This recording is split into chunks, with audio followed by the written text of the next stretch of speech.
Can you walk us through, as the weather warmed up, the different operations you went on, the different shots that you took that really stick out as being memorable and part of the book, and kind of Yeah, why you're absolutely. at where you're Yeah. at? Yeah. So there's one day in particular that was kind of it was the beginning of my trauma, to be honest. This day. So what had happened? A Delta Force unit had been in this town, and as they'd come into the landing zone, they'd been contacted quite heavily. They took a few casualties, including their chopper pilot, who was apparently shot in the head.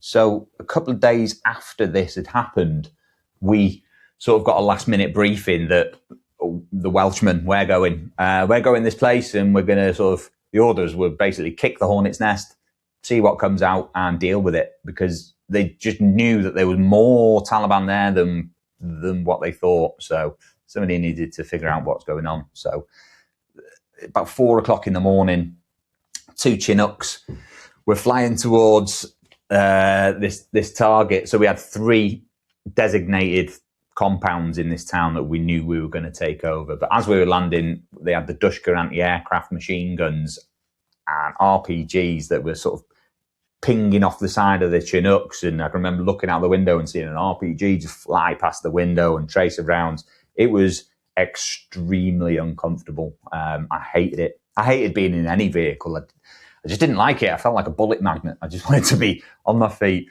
And we ended up getting dropped into this hot landing zone and into pitch black darkness that they mustn't have known, but this field had just been ploughed. And as we're dropping in, the mud is up to your knees. So everyone's sort of falling over and clambering, and rounds are flying over our heads. And eventually we managed to sort of get control and move into this town.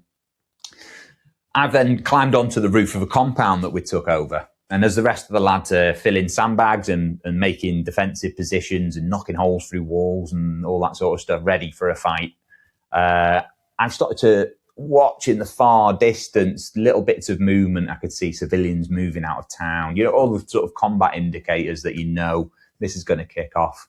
I then saw a motorbike, and it had 2 guys on it. I came back the other way, had 1 guy on it.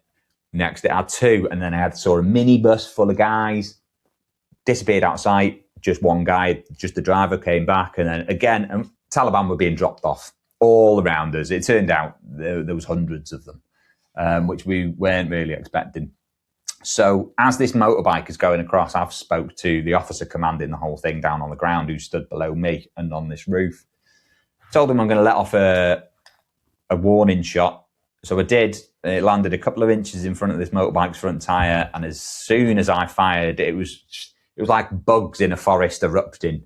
It just everywhere. RPGs, machine gun fire, AK-47, it was all coming in our direction. They'd completely surrounded us.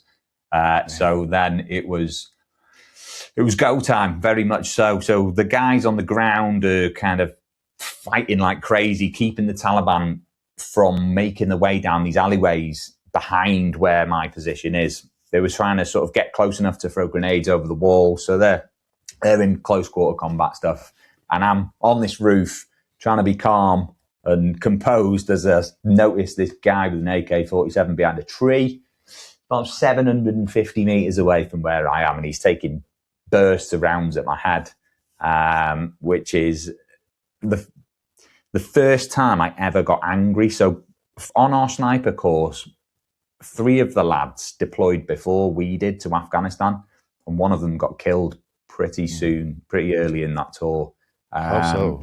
And an IED in Moshtarak as well, the town that we'd left the year before.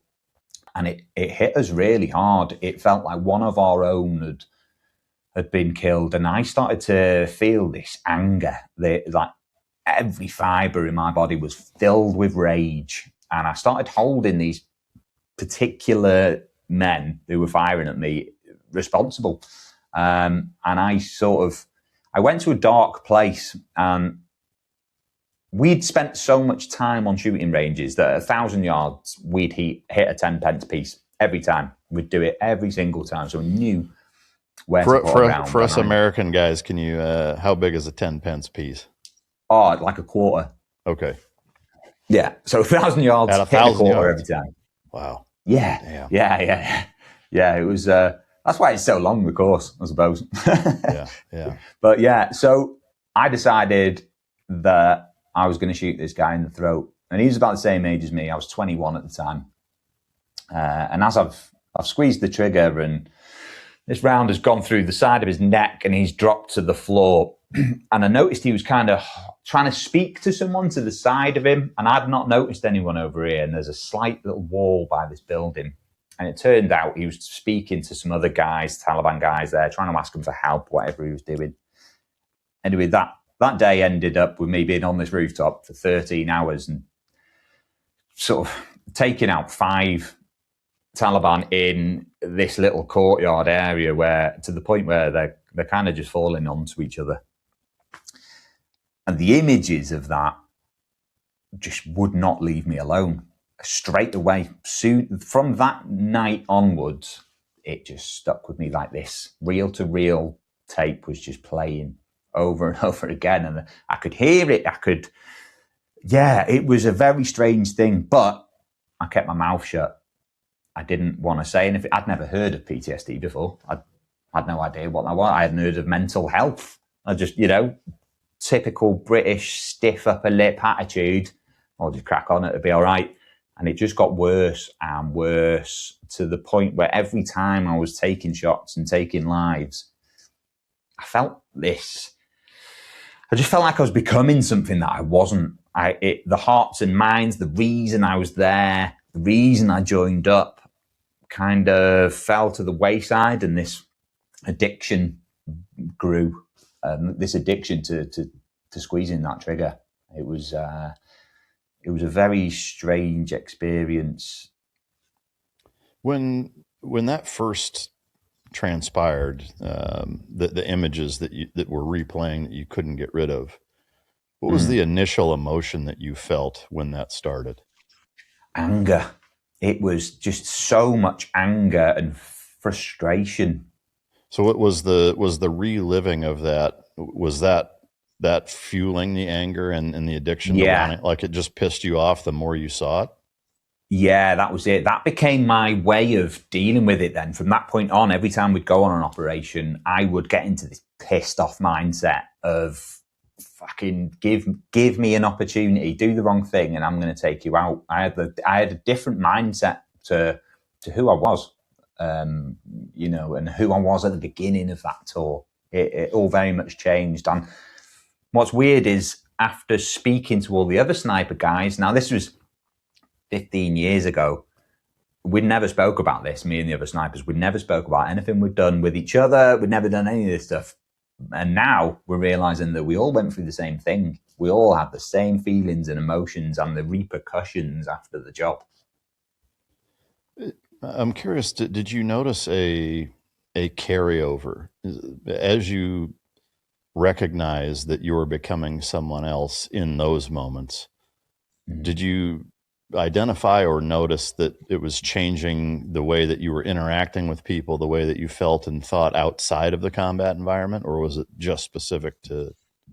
Yeah, I was becoming really short-tempered and aggressive. I was becoming a dick.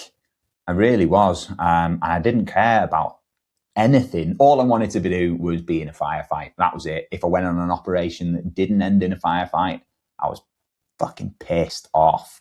I was like, to ridiculous amounts. The anger that was there was just ridiculous. And every time I squeezed the trigger, it felt like I was throwing a punch that could, go 1,000 yards. And it was a personal connection.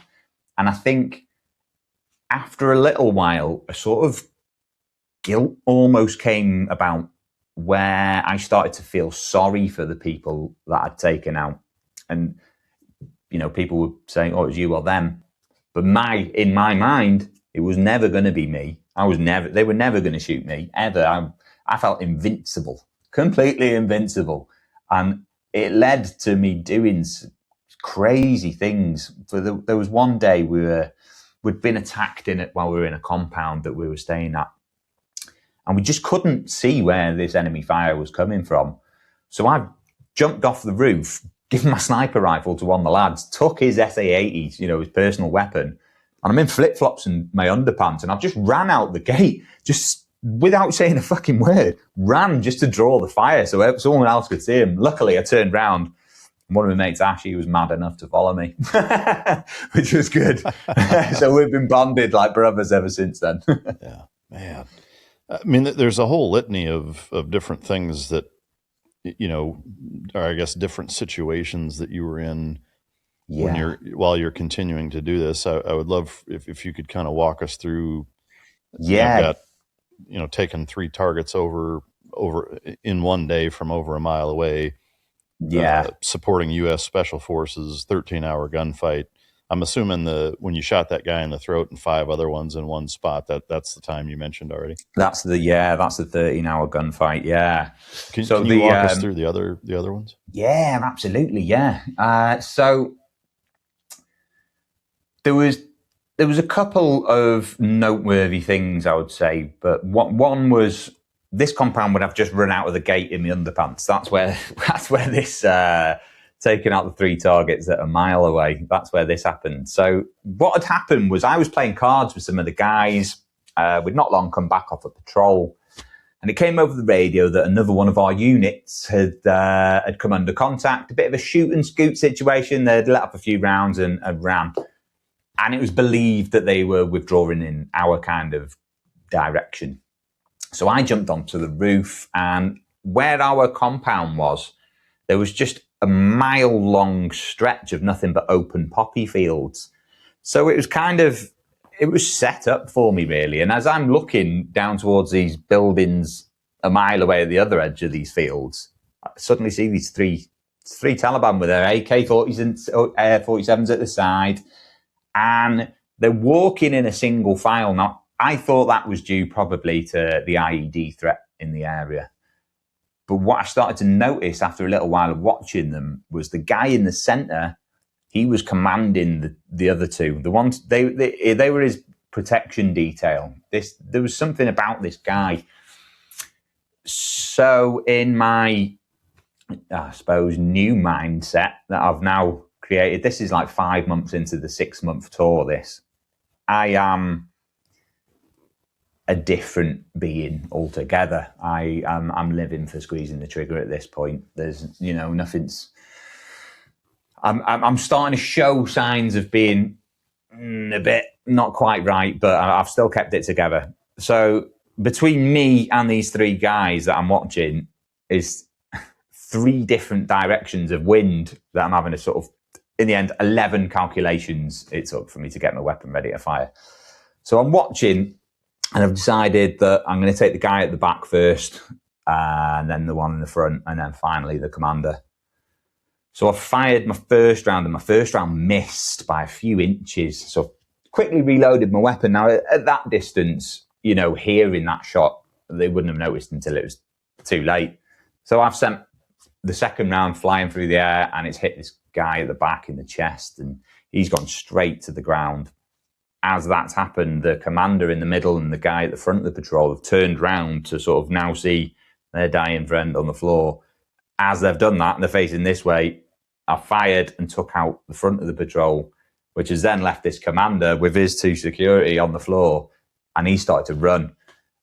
And I was never going to let that guy get away. No way. So I sent my next round going, and it's burst straight through his torso. And then all of a sudden, the radio next to me lit up, and an American Apache pilot had been in the air at the time, and he'd witnessed the whole thing. And he came over the radio. I won't do the accent. He came over the radio. Oh, you got to do that sniper, that was some damn good shooting. Yeah. So I was, obviously that was cool as fuck. It was like this sniper movie moment. I was Bobby Lee Swagger there. Can we hear your American accent? Man, that was some damn good shooting. That's exactly how we sounded. Oh my God, I love it. Your American accent's better than my British one. I promise you that. God, that's amazing.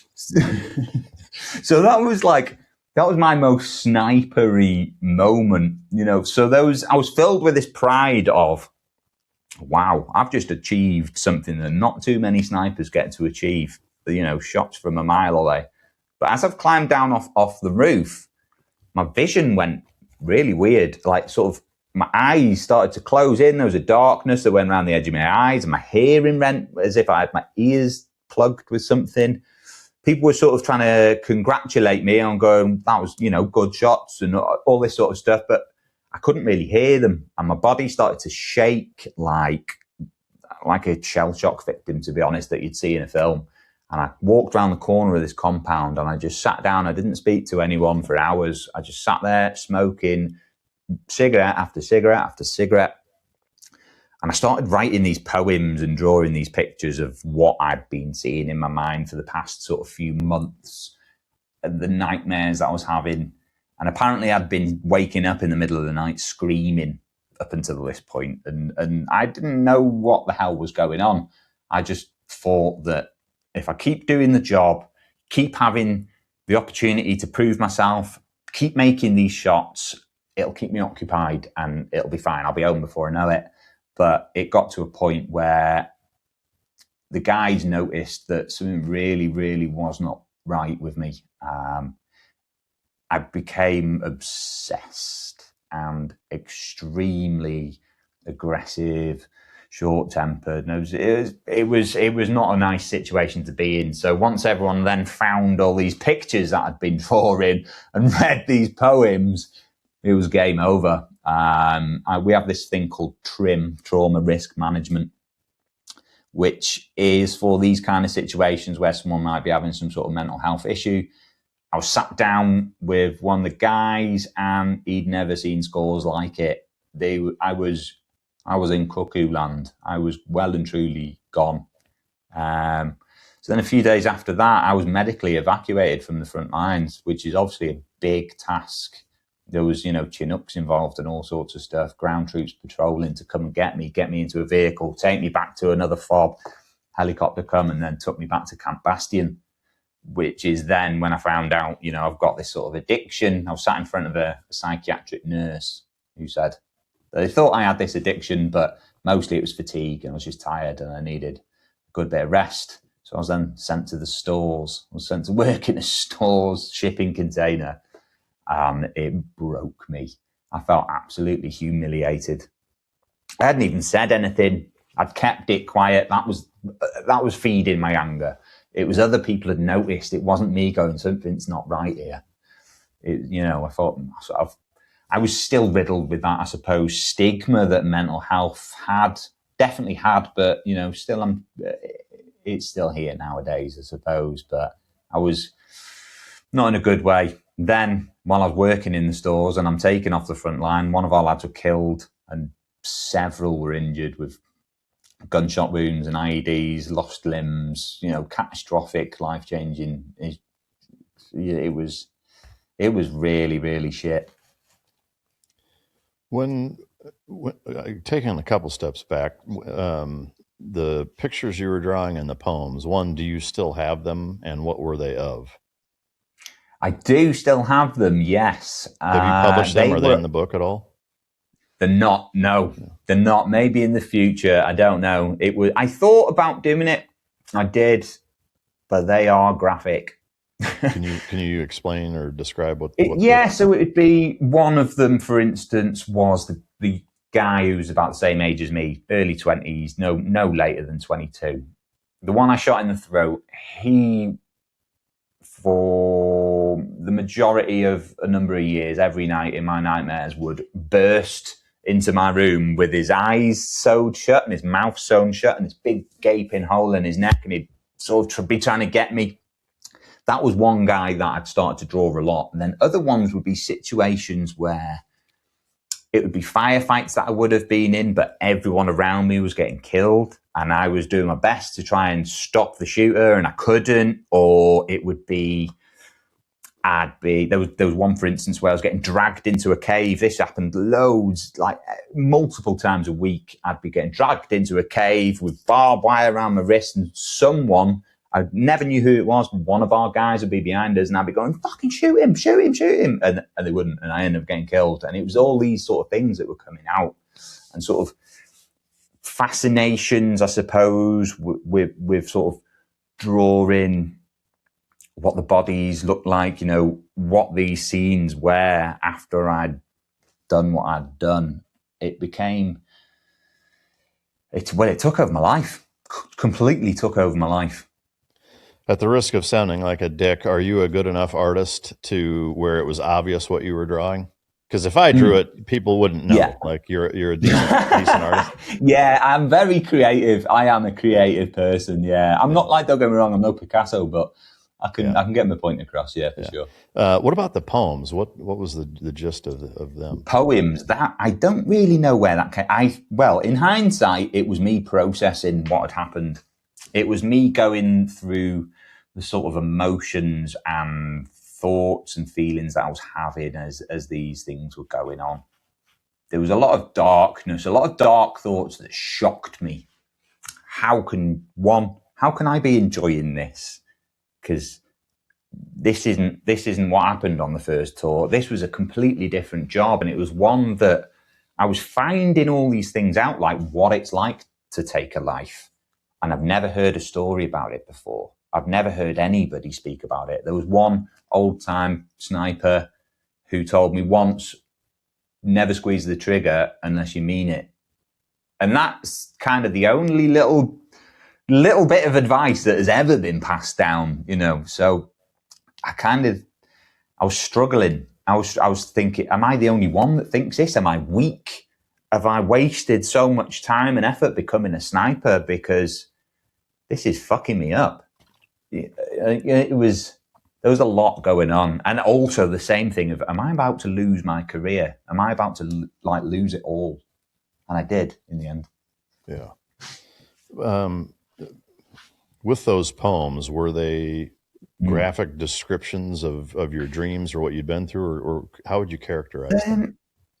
They were just this. Some of them were all right. I don't know them enough to recite them, I'm afraid, just in case that's where you were going. No, I guess just the overall gist. But, if you were to, it was things like the smells in the air, where the sun was, hearing sounds in the distance, and just what these feel. So, for instance, there was one poem that I wrote about hearing a contact, and I knew it was our guys in the distance, and there was big explosions going off, and the feelings of hoping, fuck, I hope none of our guys are getting injured over there, and there's nothing I can do about it. And then, bang! Before I knew it, we were in a contact, and sort of that transition of how my entire mind was over there with everyone else until, bang, a round flew over my head, and then I became this guy again, this fucking demon. I used to call it a demon because I just couldn't think of another word. I couldn't think of a better way of describing it other than this thing had taken over me.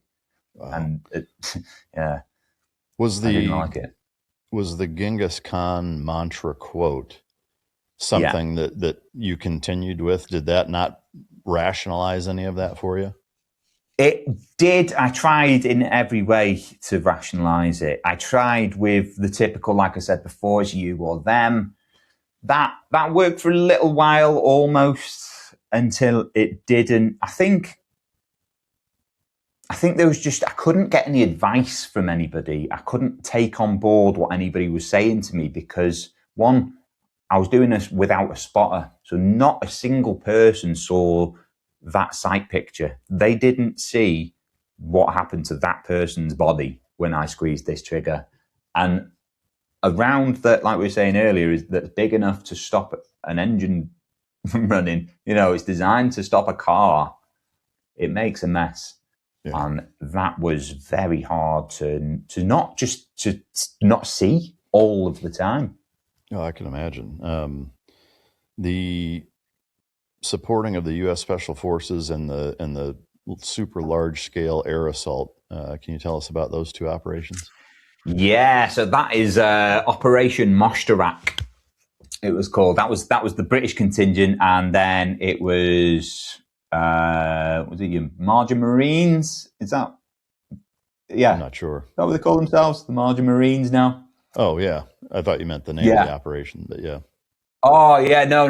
The Marines doing the Marja side, and then we had Operation Moshtarak. So for us, for NATO and coalition forces, this was the biggest air assault to happen since the Second World War. So there was 82 helicopters doing wave after wave after wave, dropping us into Taliban-held ground. This was the sort of epitome of where we thought all the bad stuff was going down. And it was. This was where people were being trained in multiple things, including sort of how to make IEDs. And one of our units even found a cache of, I think it was 50 or 60 IEDs ready to be planted and stuff. It was a nasty place.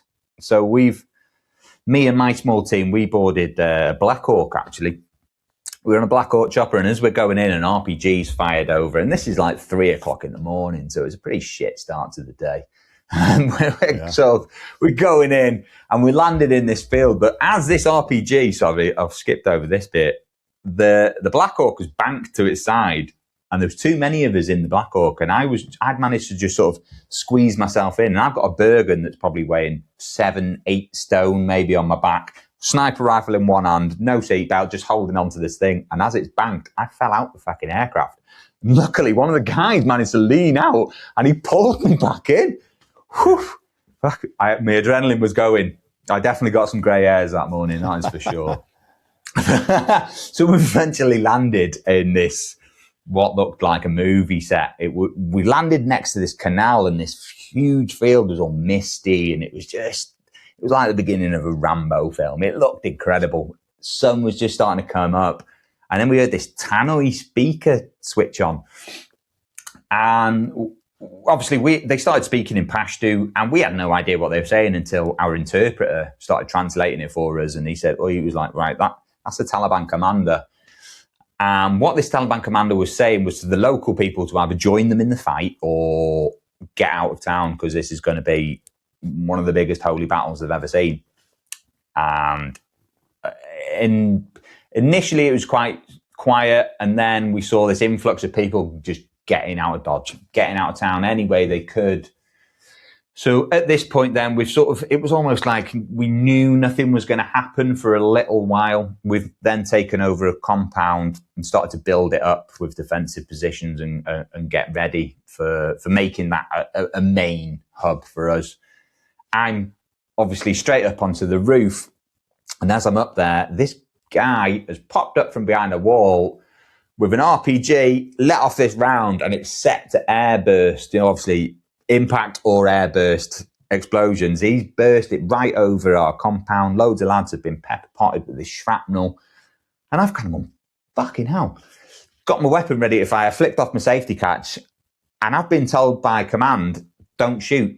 And then he's popped back up again with an AK-47, sprayed a load of rounds that have only just missed us. And I'm told again, don't shoot, because we're waiting for apparently air assets that are en route, and they want to trek where this guy's going. Now, I've got maybe 10 foot of a short wall up to sort of his waist height between these two buildings. If I lose him behind this building that he's heading to, he's gone. He's never going to get there. So this guy's turned, and with his AK-47, he waved at me. And I just thought, you fucking cheeky bastard. You cheeky bastard. So that was the end of that guy.